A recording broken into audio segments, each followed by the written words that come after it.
my pleasure to introduce to you Mr. Joseph Acosta. We're gonna take him right to ICU. Agent Gunn, FBI. You couldn't wait for him to actually take office, could you?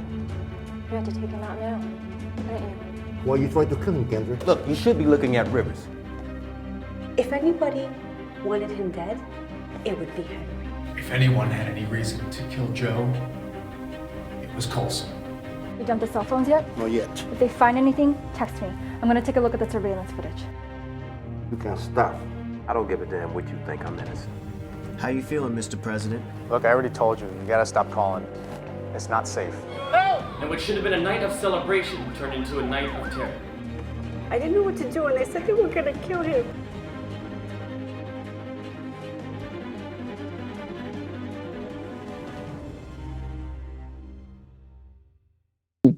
Hello, hi, welcome to This Is Your Spotlight. I am your host, Eurydice Roman. I am live and direct today. So I am here with somebody who I've known for a hot while. We've connected and disconnected. But that's life as it goes. Listen, when you're creative in the field, it is very difficult to keep in contact with people because you get into these zones of, I got to do this, I got to do that. I'll catch you later. I don't know when later might be, but I'll catch you then. Yeah. He recently had a movie at the Mott Haven Film Festival. So shout out to that film festival and a myriad of other festivals as well. His movie is called The Republican. We will show a trailer before this interview of the movie. So The Republican is a fictionalized version of what if there was a Republican Latino candidate that actually won? And then unfortunately he gets assassinated on election night. So it's a bittersweet win for the poor guy. Yeah. And the character's name is Acosta? Yeah, Joseph Acosta. Joseph Acosta. So there's a story behind that, but yeah. Yeah, so it's a 17-minute film. And it's really engaging, and it's very it speaks to the current conditions of the world, even though he shot this like almost 15 years ago. Not 15 years ago, but the idea of it came to me almost 15 years ago. The idea of it came to me, I think, back in 2007 or 2008. I was getting ready to deploy to Afghanistan. We were still serving under the Bush administration. Stuff was not going well. And it was a completely different premise at that point. And then 2008, of course, we pivot into the Obama era. Certain things change. And then, I kind of put that story on hold. Okay. Until, fast forward to the 2016 election, when Trump was running for office, and that Republican primary, just kind of seeing it was the first time I had seen two Latino candidates running for president. And then the fact that both of them were part of the same party, which was the Republican Party, and the Democratic Party didn't have anybody on its side that was Latino. So it was just Hillary and Bernie. And so it was like, oh, this is interesting. It made me want to investigate a little bit more. And then, of course, at least at that particular time, I don't think anybody really thought that Trump was going to win. There was a lot of excitement around Ted Cruz. So I was just like, oh, what would that be like if a Latino won? And the first image that popped into my head, and I know he's not Latino, but for many, many years, people tried to say he was Tom Cruise.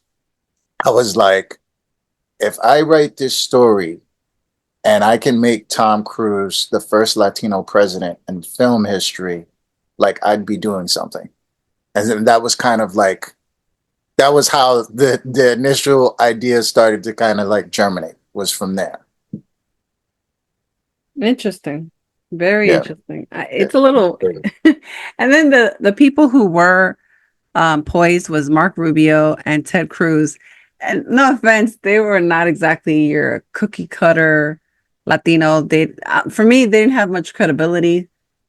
You know what I mean? Yeah, it was like the politics aside, like I wasn't driven by the political part of it. The political part of it was a little bit less interesting to me than the fact that here were two Latinos who were running for president, and they were on one party. It wasn't like it was like two sides of the equation, and they're like, okay, let's see who's going to battle it out. No, they're both on the Republican side. And I just thought that was interesting. I wanted to really see what that would look like. And then, of course, the skeptic in me coming off of the Obama administration was like, I don't know if the country's ready for that. You know what I mean? And why do I think this way? So when I had that thought, I was like, okay, I need to explore this. I need to see if other people are thinking the same thing, if they're feeling the same way, you know, because my big thing was when Obama was president, when he won the first election in '08, I thought they were going to kill him in Chicago. Like, I didn't think he was going to make it past no, seriously, like the same way that they, you know, took a shot at Trump in Pennsylvania. I thought that was what was going to happen to Obama in '08. And that's kind of where it's funny, because when I wrote the script, that's where my head was at. So even though I was writing about a Republican candidate getting assassinated, I was thinking about Obama. So I was thinking, so that's why the whole creative process, how the story like came together, was drawing from a multitude of influences, but it was really that fear of, because I didn't live through the JFK assassination in the '60s, the Malcolm X, Martin Luther King, Robert Kennedy. I didn't live through any of that. So I only experienced that through. Well, they also try to do it to Reagan too. Yes, exactly. Yes. And I discovered that in my research as well, when I was researching, presidential assassinations for this film, but I didn't really live through any of that. You were alive during the Reagan administration? I was, but I didn't live through it. Like, I didn't remember it. Neither did I, pero por si acaso. Yeah, no, but like I was like a little kid. So my last memory of the Reagan administration was the Challenger explosion. So yes, oh my God. And I remember that. I think his assassination attempt was before the Challenger explosion. So yeah. But having not lived through any of that, and then having our first Black president, I was like, oh, this is going to be, there was this sense of fear and trepidation that someone was going to try to kill him. And I didn't like that. And so being a filmmaker, being a storyteller, being a creative, I had to try to work through that stuff through my art. So I was like, okay. So then fast forward, like I said, to 2015, when Ted Cruz and Marco Rubio are on the scene, and I'm like, okay, well, they're the new Black person, right? Because there was no other Black. I'm just saying how it is. I'm from Brooklyn. Don't get offended. Don't try to cancel me. But that's how it was. You know what I'm saying? So I'm like, okay, there's no other Black candidates that are really running viable Black candidates. So that fear that I was having towards Obama and something bad happening now was being projected in the other direction towards, one of my kinfolk, even though one's Cuban and the other one is yo no sé qué, pero, Yeah. So, but anyway, so that's where that went. I know I went on a little bit of a rant. Sorry, guys. No. But the thing is that you sometimes as a writer have to go there in order to find out what else could there have been or be and things like that, because that's part of the creative process. Yeah. I'm sure you had to write a lot of stuff down and make sure that there was room for creativity and maybe just a smidge for error. And you don't want to make it too realistic that people are going to accuse you like, who do you know and what's going on? It was wild when they took that shot at him in Pennsylvania, because we've been screening this film. We made this film in 2016 was when I got the grant, the SEMTI grant, the SEMTI Vista grant. which was part of a special program. It was to do like create the first interactive movie. And so in its initial iteration, I gave them 4 different concepts for 4 different movies that could be that could possibly translate into a choose your own adventure type of, interactive film. They liked the Republican pitch. They liked that movie, and it was timely because we were going through the 2016 presidency. And so they were like, let's see what happens. When I get the grant, it was literally like a month before the election. So like October was when I get the $5,000 to make the movie. How long did it take you to make it? Well, so we got the money in October. We had to have a script ready within a month, right? So I had to write 6 scripts because it was an interactive movie. So I had to write different outcomes for each section. And I had 4 primary characters. So I had to have at least 2 outcomes for each of those characters in their storyline, right? And for some of them, I had 3 outcomes. So each of those outcomes had to have its own individual script. So if you, for the viewers who are watching, if you ever see the movie when I finally make it public, keep in mind that each of those main characters, there's a different storyline, a different outcome for each of those characters. The story that we've been screening at the festivals, because the technology isn't available, is more of a consolidated version based on the outcomes that happened when we screened it at CinemaCon. So, we tried to take like an average of what the general audience would pick each time it was screened, and then take those storylines, and then that was how we threaded together this final version of the movie. Ooh, you okay? Hold on. 1. So we left off talking about that you got a grant for it. You got the grant in October, and then you had to wait about a month to start shooting the film, no? No, so we got the grant in October, and then we started writing the script as soon as we got the grant. But then the election happened, and Trump won the election. And so then, again, the story had to pivot because, as I was saying before, when Ted and Marco were running, there was a positive energy around that. And again, politics aside, regardless of if you're Democrat, Republican, like I didn't make the film because I'm a Republican and I'm like, but there was like this positive energy around that, and I had never seen that before for 2 Latino candidates. But then when Trump won, and I think a lot of us weren't expecting him to win, it was a very different energy, and it was like instant. Like there were people having like morning parties, like people going to like Strawberry Fields and Prospect Park and lighting like people were in like serious mourning when he won. And that was like a total, shift. So I was like, I can't make the movie that I just wrote because nobody's going to believe it.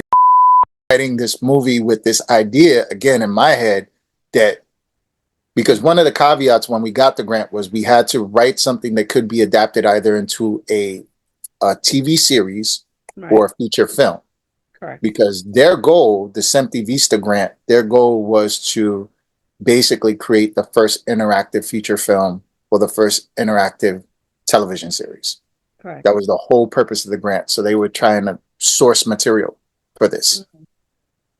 So my whole end game was Tom Cruise is going to like, so I was writing that guy, Joseph Acosta, that character, I was writing with Tom Cruise in mind, with that energy in mind. Just that, that gorgeous, bright smile that Tom Cruise has, everybody loves that. smile, right? And you know, walks into a room, lights up the room. You know what I'm saying?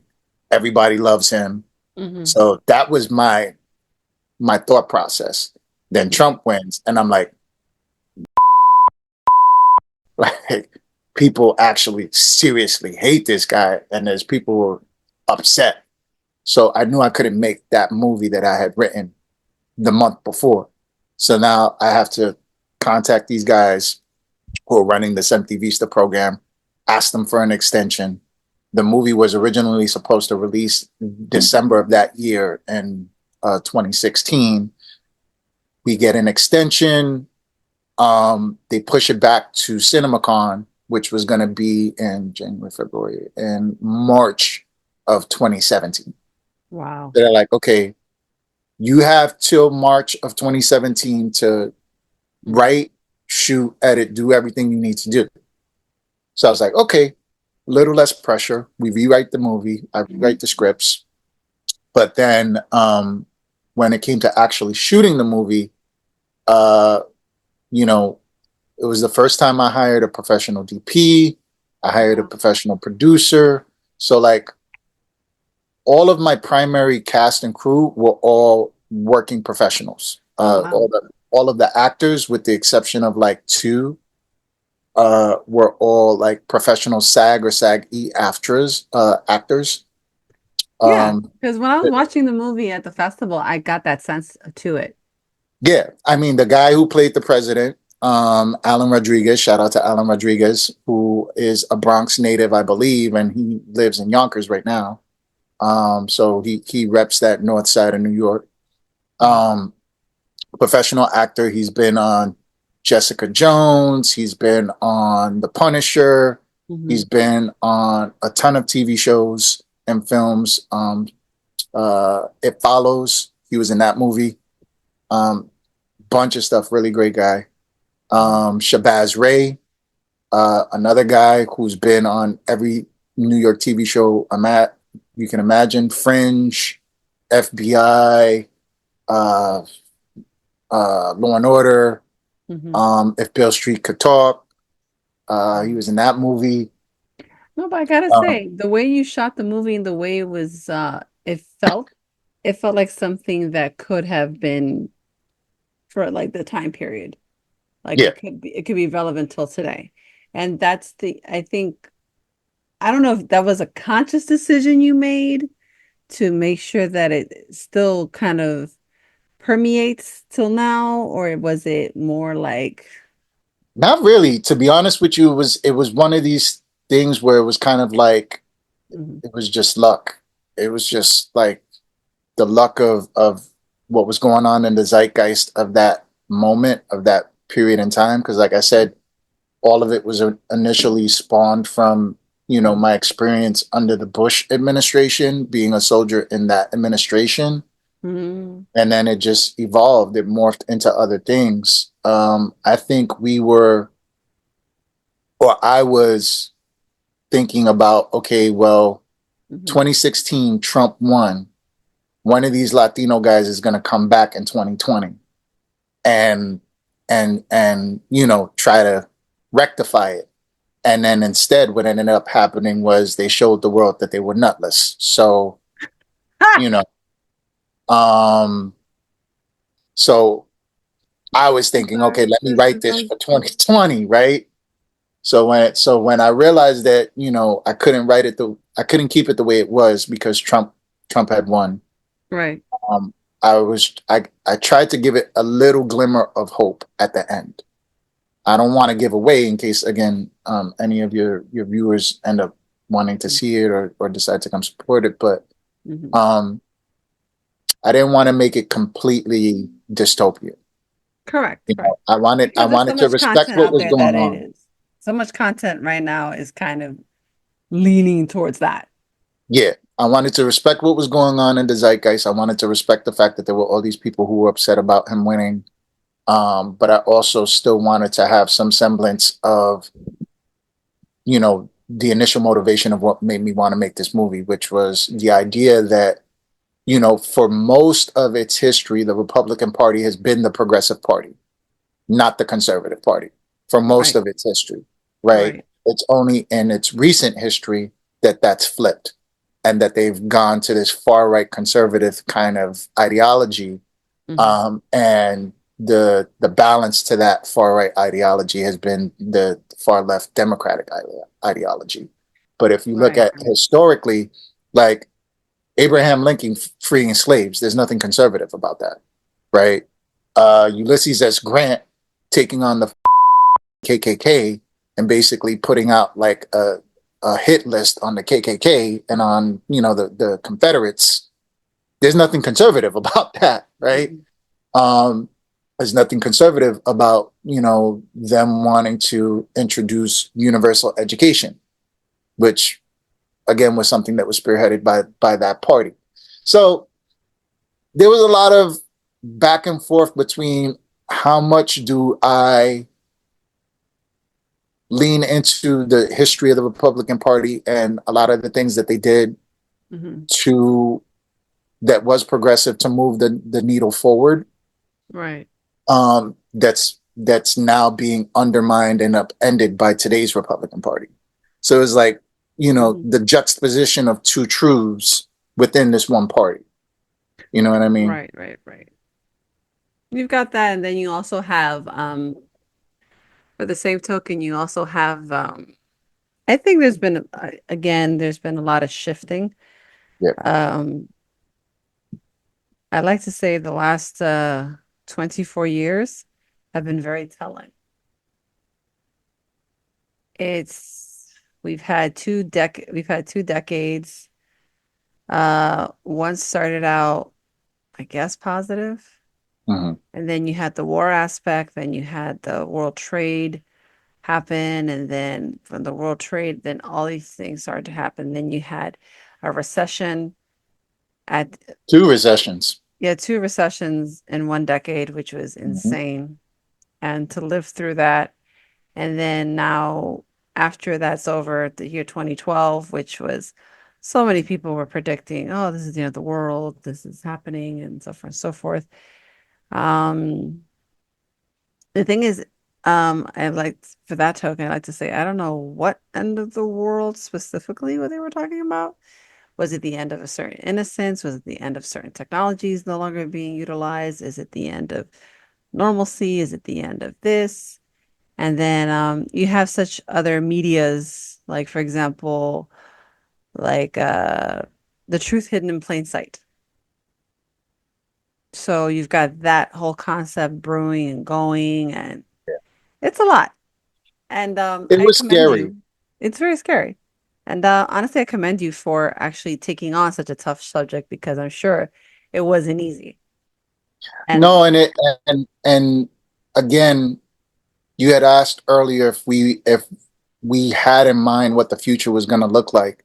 We didn't, but in a very eerie way, a lot of the things that we explored in the film were very prescient in that, you know, you have two separate assassination attempts on Trump, right?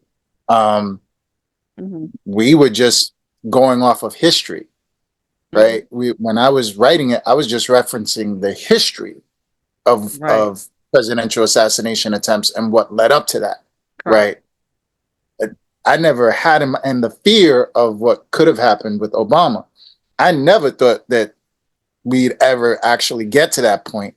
But at the same token, being a soldier, right, being someone who served in the military, I understood that the way that our political landscape was pushing people into these kind of like absolutionist silos, eventually somebody was gonna do that. It was gonna get to that point because we've in a lot of ways we've kind of like eliminated any kind of objectivity. It's like you have to either completely agree with this side or completely agree with that side. And if you disagree with either side, then you're the enemy. If you're in the middle, you're the enemy. Right. So these absolutionist ideologies are really what have gotten us to this place where you have two different people trying to kill a guy who's running for president which again, regardless of if you agree with him or not, you know, I don't. But do I think he deserves to be assassinated? I don't think anybody does.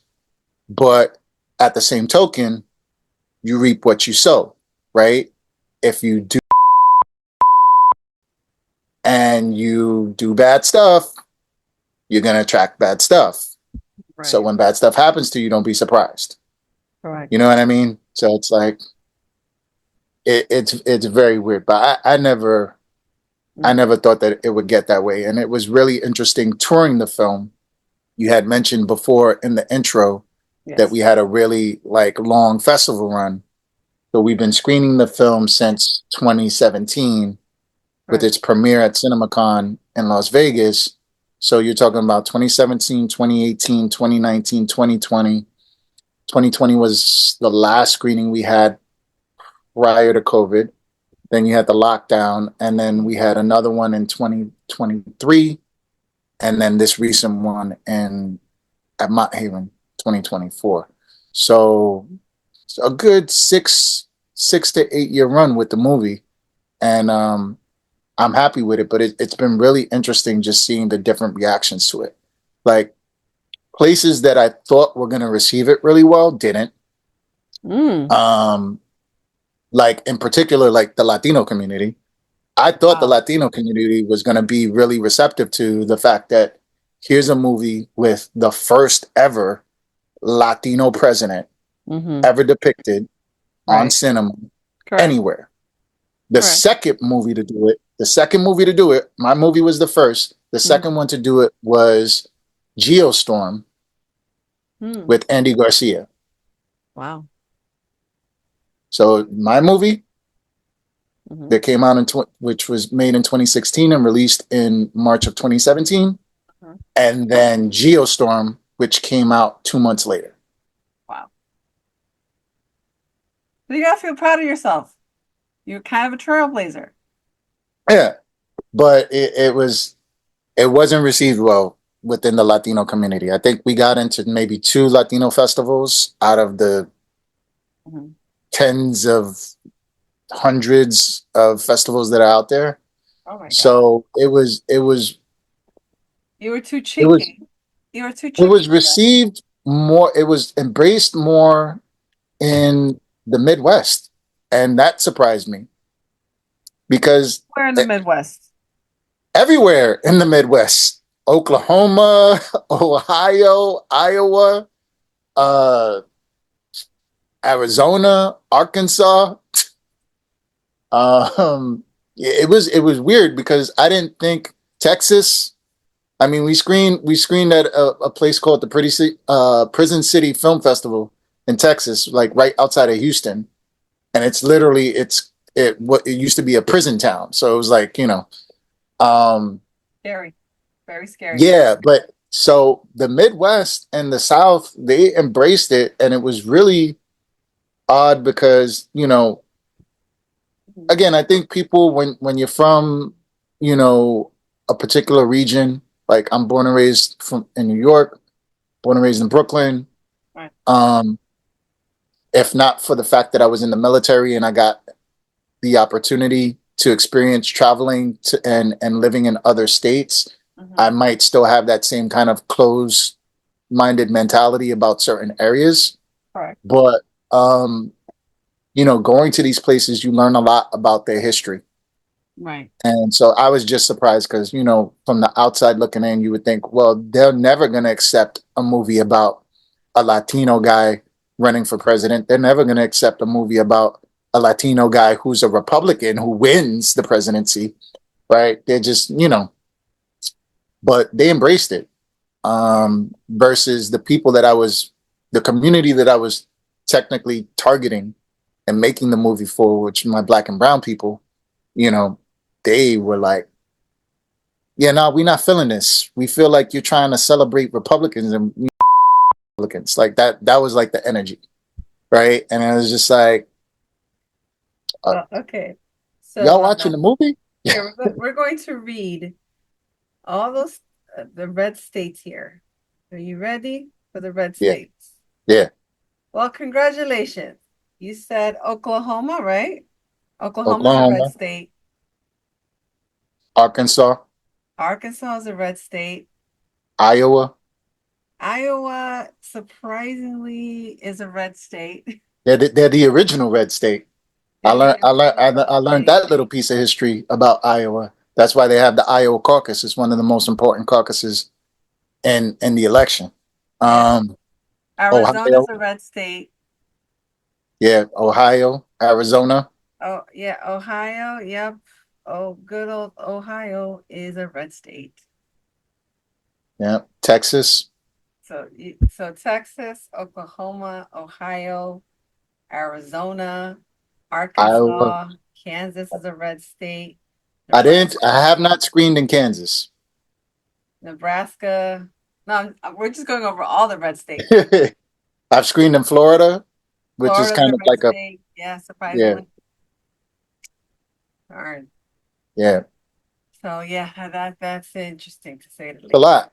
The film is screened in, I know, over 20 different states Mhm. across the country.